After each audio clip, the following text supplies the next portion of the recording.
In the early evening of December 14th, at Sydney's Bondi Beach in Australia, a large public gathering was taking place along the shoreline. At the time, a Jewish Hanukkah event was underway, drawing crowds to one of the city's most popular beaches. What began as a public celebration changed within moments.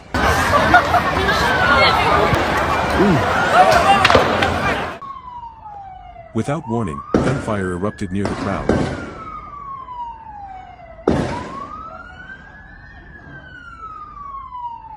Witness videos show people running across the sand as shots continue.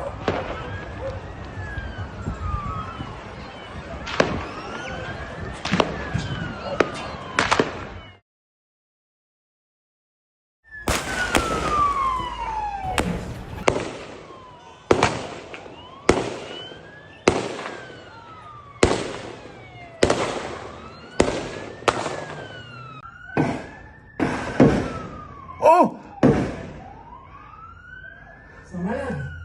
Oh mon gros! In the middle of the chaos, an unarmed civilian moves in from behind the shooter. He lunges forward and wraps his arms around him. During the struggle, this hero wrestles the weapon away and turns it back toward the shooter. Moments later, the gunman hesitates, steps backward, and flees.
Police moved in shortly after.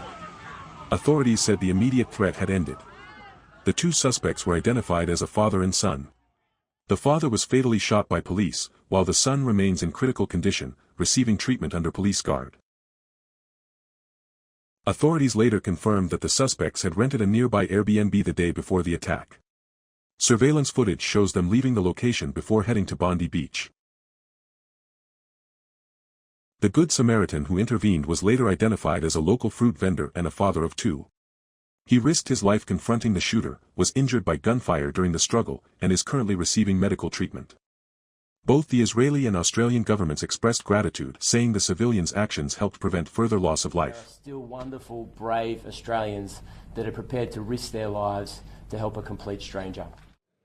Israeli Prime Minister Benjamin Netanyahu, who had criticized Australia for failing to address rising anti-Semitism, also described the civilian as courageous.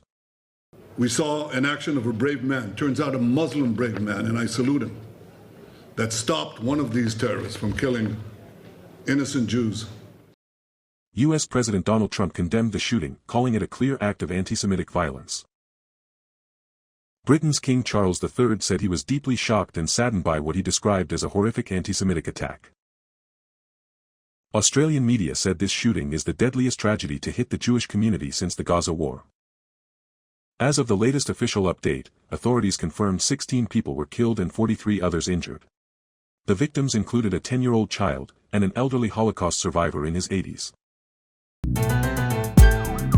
Have footage or a story the world should see? Share it with us. Have a tip or insight? Drop it in the comments. Every detail matters.